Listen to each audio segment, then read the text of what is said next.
Hi there, Andre here from Peak Motorcycles. This is my second video of the production version of the new BSA Gold Star.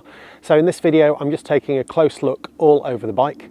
So if you want to check out my riding video, please see the other one. This one is just where I stopped in the lay-by, recorded everything in 4K, and I've tried to give you a look at almost everything. I'm sure people will point out things to me in the comments, because you always do, generally because I've called something the wrong thing or pointed at one thing and said something else. Anyway, I hope it gives you a close-up look at the bike. And if you do have any questions, please let me know. I can always go back and have a look. I'm going to basically go over each bit of it and try and show you as much as I can. So first thing, these tyres that are on it are Phantom Sports Comp. They're Pirellis. They're 190 18s at the front. I believe they have tubes in them. Spoke wheels with alloy rims. See that big front disc with that Brembo caliper on there. And then you've got the ABS rotor. I'm guessing that those struts that hold the mudguard, they look like they're stainless steel or certainly chromed. It's got a conventional fork with nothing really exposed, so there's no fork gaiters or anything in there. The indicators are quite small and I think they look quite nice, just in there in the orange. The headlamp, the brackets are kind of moulded into the forks, and then the headlamp itself, it's got a conventional bulb and also a conventional bulb for the running light. That would have been nice if it was an LED, but hey, you can't have everything. Coming around this side, we've got the filler for the radiator in there with a little 1903 on it. I know a lot of people don't like the radiator, but I guess it needs to be there. If I give you a close-up look down in here, that's the horn, which I think does look a little bit like an afterthought, but I'm sure something can be done about that. Then you've got the gearbox and the gear shift lever down there. Now the shift lever, that almost looks like it's forged rather than just a simple piece of metal. The same with the foot pegs, that alloy with the little spikes on the end. The side stand is pretty small and subtle. Going back up through here, there is a 12-volt socket in there, which would be for heated clothing if I had any. I wish I did. Just coming along the side of the bike, you can see we've got the pillion pegs on that hanger that's out there. That's not a bolt-on part, that's just there. There is no centre stand on the bike, as you can see. Coming up here to show you the rear suspension, which is simple. It's very simple. It does have some preload adjustment in there on the bottom.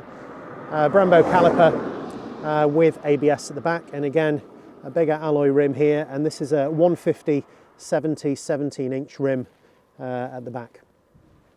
Giving you a look at the rear indicators, you can see them there. I think those are actually quite nice low down there. I know some people thought that they would look better higher up, but I think they look okay. With that rear light, there's the trade plates that are on this bike because it's come from the dealer. And then to have a look down this side, we have that big exhaust. It's the cone with a little bit at the end, which looks very traditional. I quite like it. It's very quiet. I'm sure there'll be aftermarket ones that come out for those that want to make a little bit more noise. The bike is a twin shock, so it's exactly the same on this side. Maybe you can see that a little bit better from here. It looks like there might be some little pins for the chain adjustments. The chain is on the right hand side of the bike. Maybe you can just about see those in there. And come along the side of the swing arm, we've got the pillion pegs in here. The frame is quite dirty because it's very salty on the roads out here today. See the other foot peg there is coming up. We've got I guess that's probably the cover for the battery box perhaps. And then to give you a close-up look at that engine. Now, yeah, I think that looks fairly similar to the pre-production models that I've seen. Honestly, I'm not that familiar with exactly what they were and what, if anything, has changed. But that kind of all looks all right. You know, some of these parts are powder coated. You can see the O2 sensor just in there. So I guess that gives it a little bit of extra protection. Coming around the front, that front mudguard, I'll show you that does come down quite a long way, which has protected the bike a little bit. I can see a little bit of splatter coming up on the radiator, but there is a little bash plate underneath there, which I think you can see, and I guess that's maybe the cap just above it. So yeah, just to show you up underneath the bike there's a bit of wiring, I suppose, that's out in the open there, but on a naked bike there's not a lot you can do with that. And let's bring it back to the front, and that's it. To give you a look over the top of the bike, it's got the BSA logo just in there on the back of the seat. The seat looks nice enough, it's nothing particularly special. It does have that strap over the top of it, which I'm sure some people will love and others will not. The stripe up the tank, I know they do various different colour schemes, which you've probably seen from the show videos. To give you a closer look, so I think the mirrors on this bike do look a little bit cheap, but I'm sure those will be available to be changed. The hand grips look nice enough. Those bar end weights also look fine. The controls are very simple. Just a horn, indicators, not self-cancelling. And then you've got the high beam, low beam switch. If I just come around this side, there's a blinker.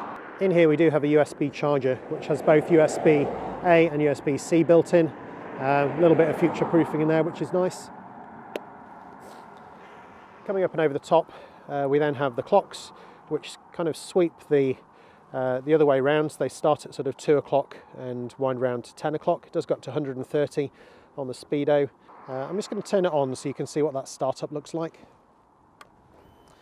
So the needle just spin round and then click back down again. You see the fuel lights working, and these are these sort of backlit LCD in sort of orange for the odometer. Those warning lights are just very, very clear. You can very easily see them from when you're sitting. And when I think about the clocks on my CCM, well, you can't. It's not ideal. Whereas the clocks there, I'm really impressed by. Just coming up, the last few things. So it's the reservoir for the front brake. Doesn't look like anything special, but I'm sure there'll be an anodized cover for those that like those sorts of things. On this side, we just have the starter button, an emergency, the hazard warning lights, the kill switch, and then there's this information button up here. And as I press the information button, you can see that just cycles through odometer, trip A, trip B. That doesn't look particularly impressive on here because they're all set to the same because nobody's ever reset it. And the last thing to show you is just the fuel cap. So initially I thought maybe this isn't locking. I know some bikes don't have locking fuel caps, which seems crazy in this day and age, but it does. It's just underneath there to unlock that and to fill it up. So that's it. That's my quick video with a close-up look at the new 2023 BSA Gold Star. I hope that's been interesting and useful. If it has, please check out my other content about the BSA Gold Star and anything else if that's your thing. There will be a first ride video going up about the same time that this video goes up, so please check that out if you're interested in seeing what I think it's like to ride the bike. Thanks for watching. I'm